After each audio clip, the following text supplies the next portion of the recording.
Welcome back. Thank you for staying with us. On to the continuing coverage of Prime Minister Narendra Modi's maiden visit to his constituency of Varanasi. The Prime Minister at the very outset has made it clear that he has in fact come to Varanasi in the capacity of their elected member of parliament, in the capacity of a sevak and not as the Prime Minister. I'm joined live at this point in time by my colleague Preeti Chaudhary. Preeti, you've been reporting from Kashi extensively even before Prime Minister Narendra Modi was in fact elected from there. Take us through what the atmosphere in Varanasi is like at this point in time. Very heavy with expectations, Rishika, if I can point out. That is what the atmosphere here is all about. But to take our viewers through the very latest, he set the foundation stone for the Trade Facility Center, which is right behind me, aimed at the weaver community of Varanasi. From here on, of course, he's gone back to his chopper, which landed just about 100 meters behind this white facility center that you can see. He'll be flying off to Jayapur, where he's going to be speaking to the villagers of Jayapur. He's adopting that village under the MP Model Village Scheme. So that is next on his itinerary. But lots of promises that he made. Many, weavers here that we spoke to, and we're going to try and get in a few more reactions as well. Many weavers that we spoke to said that they were extremely happy with what the Prime Minister has delivered. They're hoping that this facility center right behind them will subsist them, because the weaver community here especially is extremely challenged. There are lots of challenges in front. The association did in fact give the Prime Minister a 3-page letter where there were 2-3 issues that they want immediately addressed, even much before this trade center comes into place. And number one on that is where they say, and that's very interesting, because for the Prime Minister it's going to be a dichotomy there, because they want a ban on Chinese silk, which filters its way through to Varanasi, and they want actual raw material to be given to them. So those are the reactions coming in from here. Right now he goes off to Jayapur, where he's adopted that village. Through the course of the day, it's a packed 24-hour day for him, Rishika. Through the course of the day, he'll be meeting party cadres, some of them from the BJP, instrumental for his Lok Sabha successes. So he's going to be meeting them. Of course, we'll keep reporting right here through the course of the day. Also, I'd like to take you, if I can ask my camera person to pan his chopper taking off. But it's over to you, Rishika. We'll keep getting you the very latest. My colleague Preeti Chaudhary is still live with us from Banaras. Preeti, it's very interesting as Prime Minister Narendra Modi woos the weavers of Varanasi. It is a bit ironical that, like you pointed out, they're seeking a ban on Chinese silk. Also, the biggest challenge that is in fact posed to the traditional handloom weavers of Banaras is by the Surat power looms. And the Surat power looms, ironically, were engineered by none other than Prime Minister Narendra Modi himself. Well, you're right there. So there are various challenges in front of the weaver community here, in front of the Prime Minister, that he needs to address. And we've got we've got members of the association where the weaver community is concerned. क्या प्रस्ताव रखेंगे आप प्रधानमंत्री के सामने? आप खुश हैं जो उन्होंने आज बोला? हाँ, यहाँ वाराणसी की जो बुनकरों के लिए, ये वाराणसी में जो बुनकरों की स्थिति है बड़ी खराब हो चुकी है। तमाम करके बंद हो चुके हैं और कारखानों में ताले लगे हुए हैं, माल बिक नहीं रहा। प्रधानमंत्री ने एक नई योजना दे करके एक ट्रेड फैसिलिटी सेंटर का उद्घाटन करके बुनकरों के लिए बहुत बड़ा काम किया है, और आने वाले दिनों में जो है निश्चित रूप से बनारस का नाम पूरी दुनिया में रोशन होगा। ये जो पीछे ट्रेड ऑर्गेनाइज की, आपको लगता है कि ये से खरी उतरेगी? नहीं, ये तो हम लोग को लगता है कि ट्रेड फैसिलिटी यहाँ पे बहुत ज़रूरी थी, क्योंकि जो बाहर से आते हैं और जो उनको सही असली जो बनारसी साड़ियाँ हैं वो नहीं मिल पाती हैं, तो उससे उनको उपलब्ध होगी। लेकिन इसकी ये भी देखना पड़ेगा कि इसकी जो मार्केटिंग है सही से बुनकरों, जो आम बुनकर है उसका माल खरीदा जाए। साथ साथ बिजली की भी जरूरत है उस माल को बनाने के लिए। यहाँ पे 24 घंटा, क्योंकि प्रधानमंत्री का ये क्षेत्र है, उनका सांसदीय क्षेत्र है, यहाँ पे जब तक 24 घंटे बिजली नहीं मिलेगी तब तक प्रोडक्शन नहीं होगा।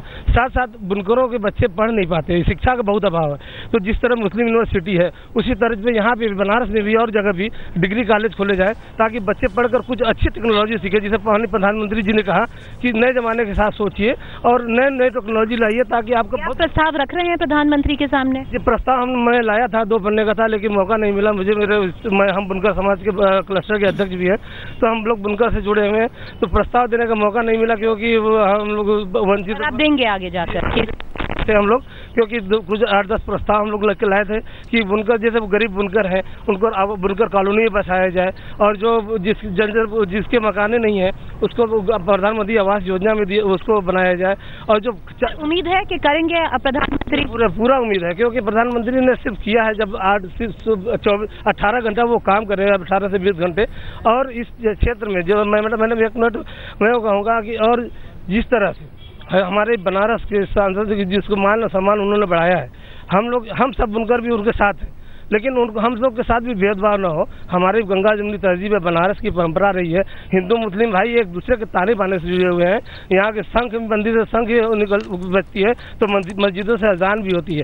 तो ये परंपरा हमारी बनारस की जो जोड़ती है, पूरी दुनिया में ये पैगाम जाता है। और वो उस क्षेत्र से सांसद जी चुन के आते हैं। और हमारे प्रधानमंत्री, हम लोग खुश नसीबी भी है कि माननीय प्रधानमंत्री जी हमारे बनारस से 2-3 मुद्दे आए हैं जो बुनकरों के, जिन्होंने जैसे हमने बात की आपसे, तो कच्चा माल की उपलब्धि नहीं हो रही है आप लोगों को, तो चाइनीज माल जो आ रहा है वो आप नहीं चाह रहे हैं, और जो सूरत के जो पावर लूम्स हैं उससे आपका बिजनेस चाहता है, तो आपको लगता है इसमें जी बहुत बढ़िया आपने विषय राम ने कहा कि जो कच्चा माल रॉ मटेरियल आता है चाइना से आए, हमें कोई दिक्कत नहीं है, लेकिन जो चाइना से निर्मित कपड़े आ रहे हैं, हमारे बनारस के इतने बुनकर इतने खुदे सक्षम है, इतना कपड़ा यहाँ खुदे बना सकते हैं कि हम और विदेशों को भी बेच सकते हैं, उसको एक्सपोर्ट भी कर सकते हैं। तो मैं आपके चैनल के माध्यम से ये भी हम बुनकर समाज की तरफ से आपसे अपील करूँगा कि तुरंत उस जो चाइना से निर्मित नकली कपड़े आ रहे हैं उसको तुरंत बैन लगाएं। हमारे प्रधानमंत्री जी हमारी जो जो बनारस की, उन्होंने जिसे कहा कि बनारस की एक गरीब महिलाएं भी जानती हैं कि बनारसी साड़ी क्या होता है,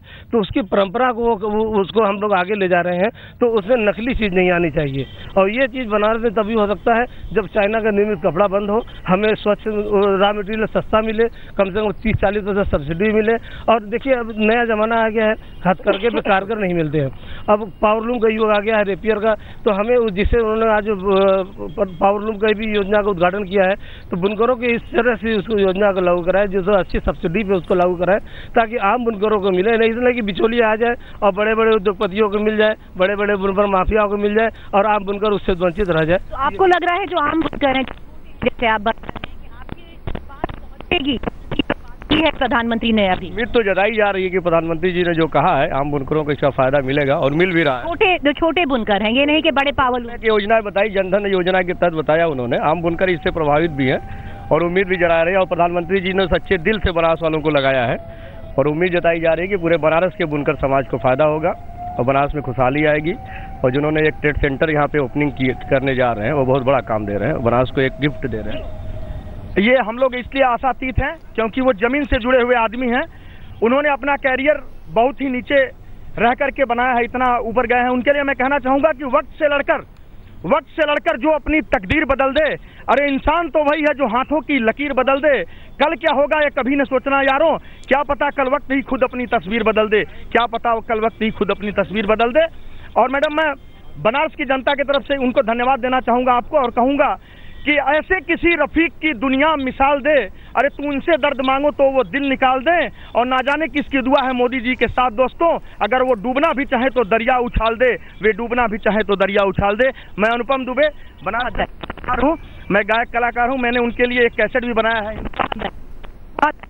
There you have it, Rishika. The air very heavy with expectation, right. But people actually have taken a lot of heart in what the Prime Minister just said and promised a short while back, especially to the weavers community. But from here on, just want to apprise our viewers, Rohit Singh would be joining us from Jaipur, right. Where the Prime Minister is going to formally adopt under the MP model scheme the village of Jaipur. It's back to the studio. Over to Rishika. Well, absolutely. A lot of hopes are in fact pinned on that trade and craft facilitation center that Prime Minister Narendra Modi has just inaugurated. You just heard the weaver community there speaking to my colleague Preeti Chaudhary, in fact talking about how they have all their hopes pinned on every word that Prime Minister Narendra Modi has in fact spoken with them.